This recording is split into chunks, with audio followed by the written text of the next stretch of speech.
everyone, we're from Group 6.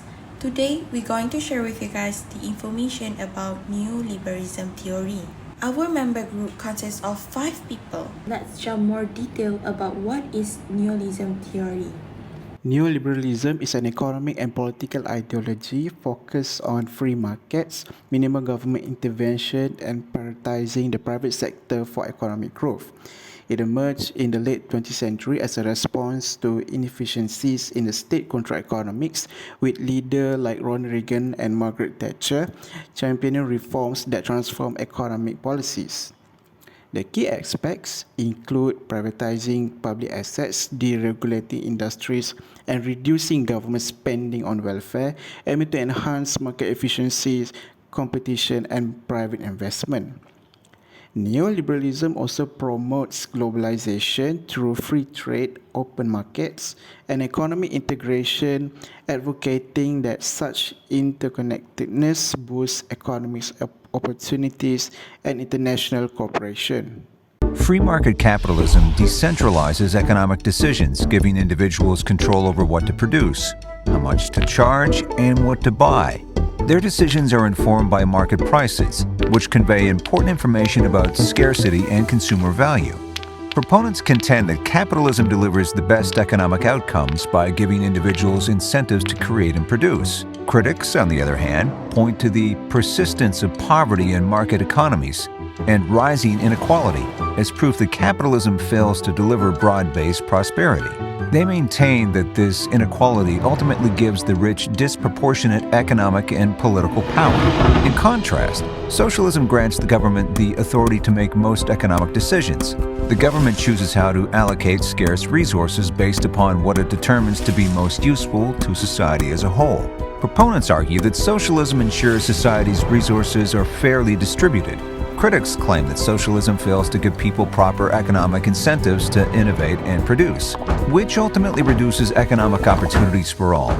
Opponents further argue that socialism's powerful central governments become autocratic and threaten political freedom. So which system is better for humanity? For as long as this question has been asked, the debate all too often devolves into name-calling and emotional arguments that fail to advance the discussion. And yet, it is imperative that we keep asking. The Human Prosperity Project at the Hoover Institution seeks to overcome these preconceptions.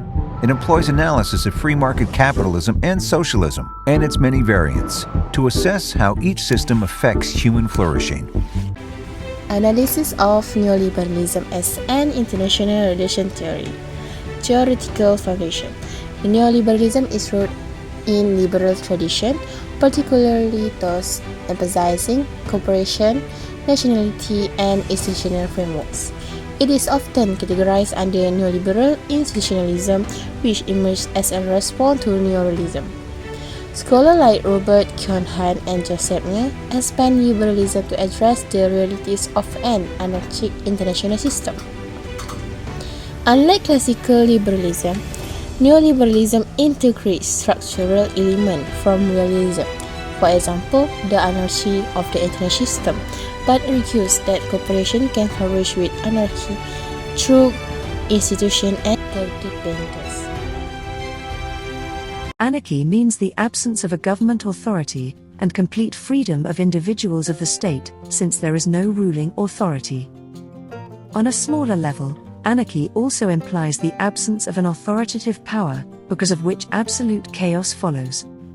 Anarchy can also refer to a society or a group of people that refuses to obey to the set hierarchy. This particular term was first used in the year 1539, and its literal meaning came out to be an absence of government.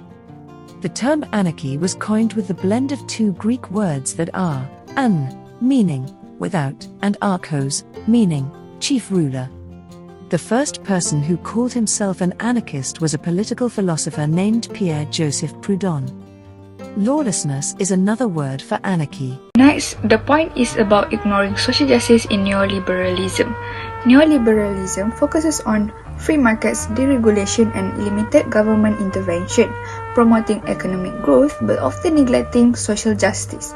Its emphasis on individualism and market autonomy undermines efforts to address systemic inequalities, with policies reducing public spending on welfare, education, and healthcare.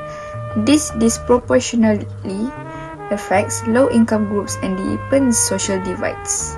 Neoliberalism emphasizes on profit maximization, clashes with attempts for equity, resulting in harsh labor conditions and privatization that marginalizes those in need. Globally, neoliberal changes in developing nations frequently cause poverty and inequality by reducing social spending and weakening local safety networks. In conclusion, neoliberalism prioritizes market efficiency over social well-being, deepening inequality. To create a more equal society, we must critically evaluate these policies and explore solutions that balance economic growth and social justice. Next point is about market over-dependence in neoliberalism theory. Neoliberalism is heavily reliant on the belief that free markets are self-regulating and inherently efficient. This approach minimizes government intervention, assuming that market forces will naturally correct imbalances and allocate resources optimally. However, critics argue that this overdependence on markets can have serious negative consequences, particularly when market dynamics fail or are manipulated. One major example is the 2008 global financial crisis, which exposed the vulnerabilities of deregulated financial markets. The crisis stemmed from unregulated practices such as subprime mortgage lending on speculative trading, which led to a catastrophic collapse when the bubble burst. Without sufficient oversight, financial institutions prioritized short-term profits over long-term stability, causing widespread economic disruption. Moreover, this market-focused approach often neglects externalities such as environmental degradation and social inequalities, which markets are not equipped to address their own. For instance, unchecked industrial activities may lead to pollution or exploitation of labor as companies focus on profit maximization. Finally, relying on market without strong regulatory frameworks can lead to monopolies where a few largest corporations dominate entire sectors. This reduces competition, stifles innovation, and concentrates wealth and power in the hands of a few, in undermining the very principle of free market.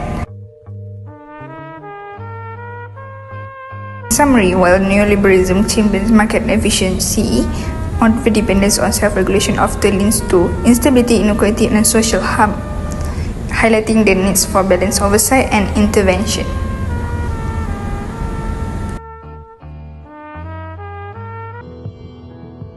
The world is becoming more and more globalized.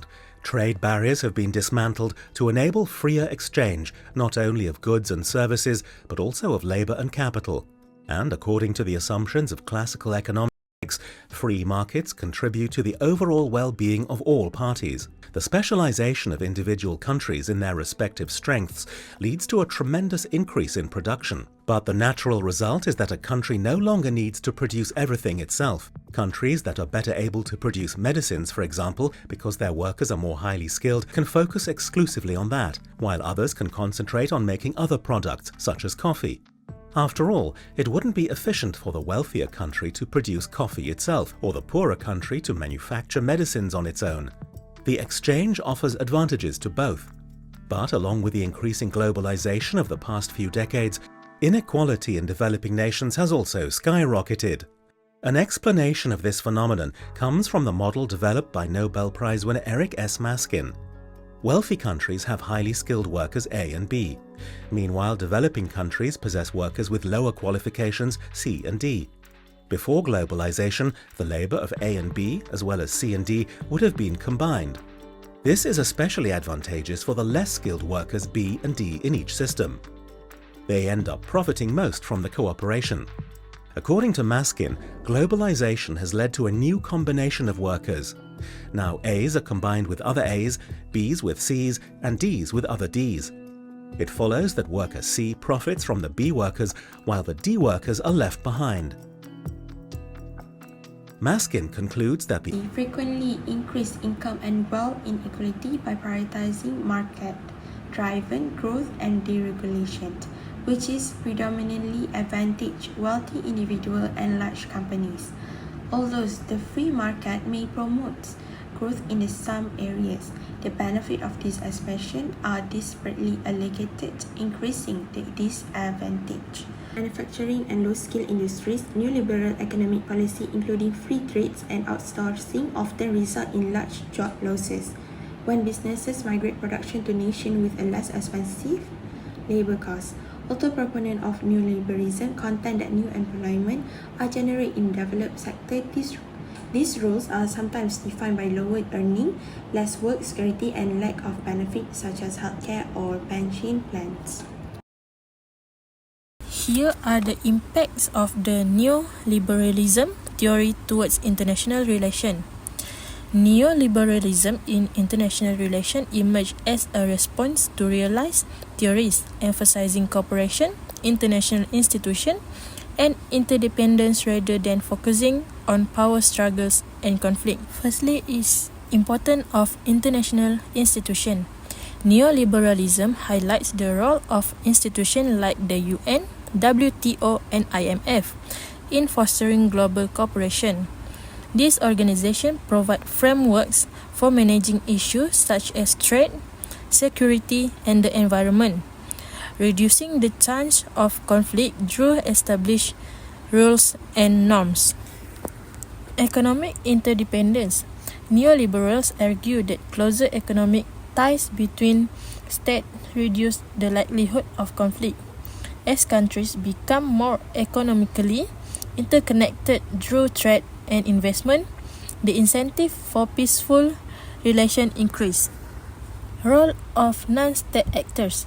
Neoliberalism acknowledges the growing influence of non-state actors such as multinational corporations, NGO, and international networks in shaping global affairs.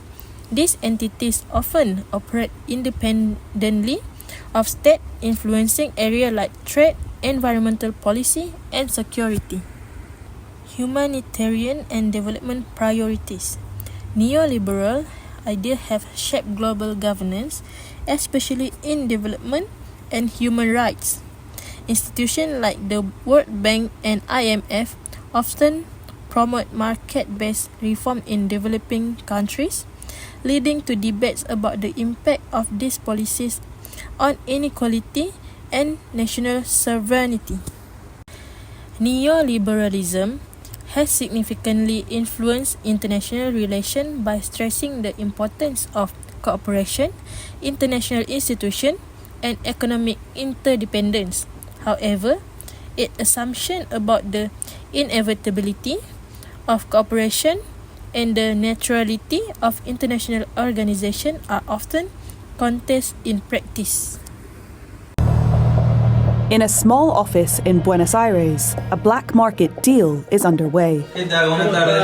If they're caught, those involved could end up in jail. But it's not drugs or weapons being sold, it's money. Despite the risks, deals like this are commonplace in Argentina's capital, and they are one in a long list of economic woes. In conclusion, neoliberalism has profoundly shaped modern economic and political landscapes by advocating for free market principles, reduced government intervention, and privatization. Its policies, rooted in classical liberal economic thought, aim to enhance efficiency, innovation, and global economic integration. While it has been significant growth and globalization, its impact remains a subject of debate, particularly regarding social inequality and the role of government in addressing public welfare.